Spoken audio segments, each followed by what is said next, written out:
Sebagian dari lo mungkin udah dengar kabar tentang GPT-4. Ini adalah update terbaru dari ChatGPT. Kabar ini tuh sempat bikin geger para pencinta AI di berbagai penjuru internet. Kabarnya AI language model ini tuh bakal bikin hidup kita makin gampang.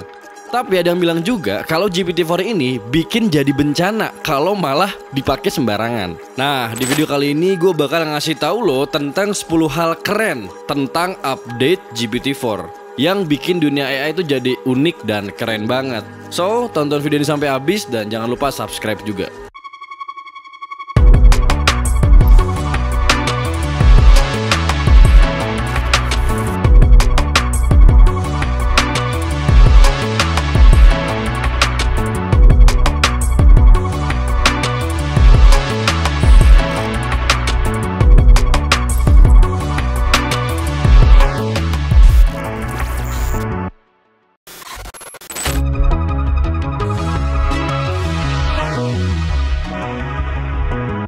Buat yang belum tahu GPT-4, sebenarnya tuh ini singkatan dari Generative Pre-trained Transformer 4. Alat ini tuh dikembangin dari arsitektur GPT-3 yang udah terkenal banget dan sering digunain di berbagai macam industri. GPT-3 adalah engine yang digunakan untuk ChatGPT sebelumnya ya.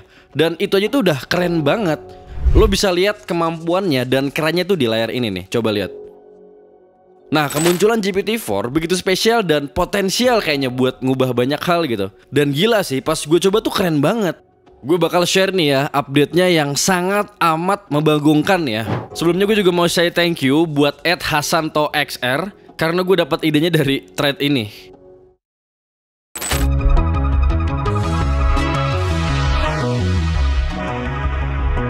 Yang pertama, GPT-4 itu bisa mengubah sketsa jadi kode website dan aplikasi.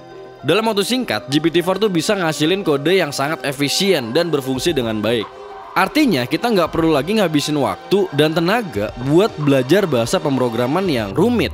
Tapi cukup dengan ngebuat sketsa, kita bisa ngebuat website dan aplikasi yang kita pengen, yang kita inginkan. Lo bisa lihat hasilnya tuh kayak gini nih. Yang kedua, GPT-4 itu bisa mengubah pembuatan video game tuh jadi makin cepat. Nih coba lihat ya game pingpong yang dibuat dalam waktu 60 detik. Keren banget kan?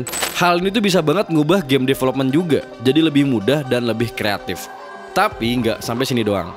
Yang ketiga, GPT-4 bisa bikin Chrome extension dalam waktu cepat. Lo nggak perlu lagi ngoding buat bikin Chrome extension. Ntar kayak gini nih hasilnya nih. Nih yang keempat nih ya, yang rada unik. GPT-4 juga bisa jadi alternatif buat jasa hukum sebenarnya. Jadi ada aplikasi yang namanya Do Not Pay ya. Gue juga pernah bahas di Instagram. Mereka tuh lagi coba bikin one click lawsuit pakai ChatGPT.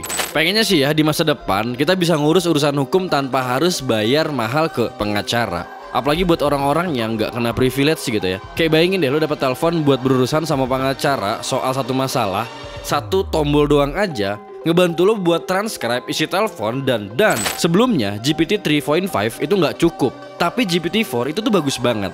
Lihat deh contohnya. Kelima, kalau bicara soal pendidikan, Khan Academy itu juga lagi coba-coba pakai GPT-4 buat bikin Khanmigo. Idealnya sih jadi guru privat digital ya. Kelak tuh kita bakal punya guru privat digital yang tahu segalanya. Kayak gini nih. Yang keenam, gak cuma di dunia pendidikan, GPT-4 juga bisa ngebantu kita dalam ngatasin beban tugas yang berat di kehidupan parenting sekalipun. Ada perusahaan dari Inggris yang namanya Milo. Mereka tuh baru aja ngeluncurin co-parent yang pakai teknologi GPT-4 buat ngebantu orang tua dalam ngurus keluarga. Dengan co-parent, harapannya tuh orang tua bisa ngatur jadwal, aktivitas, dan tugas keluarga bisa jadi lebih mudah dan efisien. Lo bisa lihat contohnya kayak gini nih. Yang ketujuh, GPT-4 juga punya potensi gede banget dalam bidang keamanan teknologi. Salah satunya, GPT-4 tuh dipakai buat nemuin kelemahan dalam kontak di Ethereum, cryptocurrency, dan bisa ngebantu developer untuk ngebuat sistem yang lebih aman dan handal. Nih, lihat. Yang kedelapan, GPT-4 bahkan juga bisa dipakai buat penelitian ilmiah untuk nemuin obat baru. Lo kasih preferensi obat, data, dan dia tuh bisa deteksi obat apa aja yang dibutuhin nantinya, sampai komponen obatnya. Kurang keren apa lagi coba? Yang 9 ya, GPT-4 tuh bisa diakses lewat Bing maupun website OpenAI biasa. Jadi ini bisa diintegrasiin dengan web search. Kalau GPT-4 ini dipakai sama banyak orang, bisa-bisa tuh Google dapat kompetitor besar harusnya. Jadi nanti lo bisa aja akses GPT-4 tuh lewat Bing, dan lo nanti bakal ngeliatin engine GPT ngebantuin lo buat ngerangkumin atau yang ngelakuin sesuatu yang lo suruh. Nah yang terakhir nih, yang ke-10, sampai detik ini disinyalir tuh udah ada ratusan pekerjaan yang punah karena ChatGPT. Dan dalam 4 tahun or even less, harusnya bakal ada puluhan juta pekerjaan yang bisa digantikan oleh AI, terutama oleh ChatGPT. Dan surprise aja nih ya, skrip dari video yang lu lihat sekarang pun, kalau boleh jujur gitu ya, itu tuh 80% dikerjain sama ChatGPT.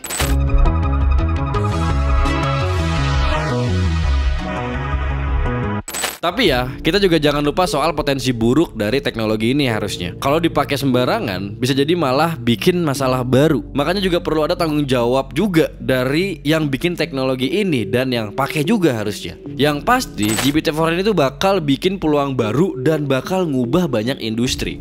Buat yang mau cari duit pakai GPT-4, ada banyak peluang juga. Kayak jasa hukum, nulis resume, bikin code, sampai jadi virtual personal assistant.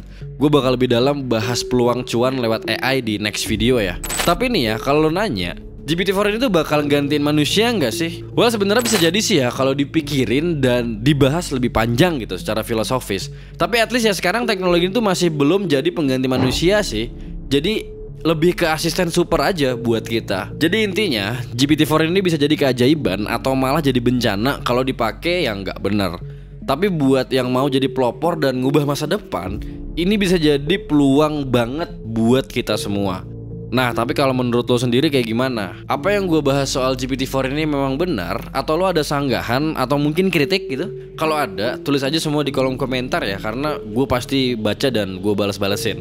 Kalau lo mau request topik video, lo juga boleh taruh di kolom komentar.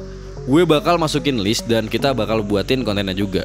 Sekali lagi jangan lupa subscribe dan jangan lupa follow Instagram dan TikTok @futuristgenzi. Akhir kata, gue Yogo dari The Futurist Gen Z. Ayo, kita sama-sama berprogres untuk masa depan manusia dan kehidupan yang lebih baik. Thanks.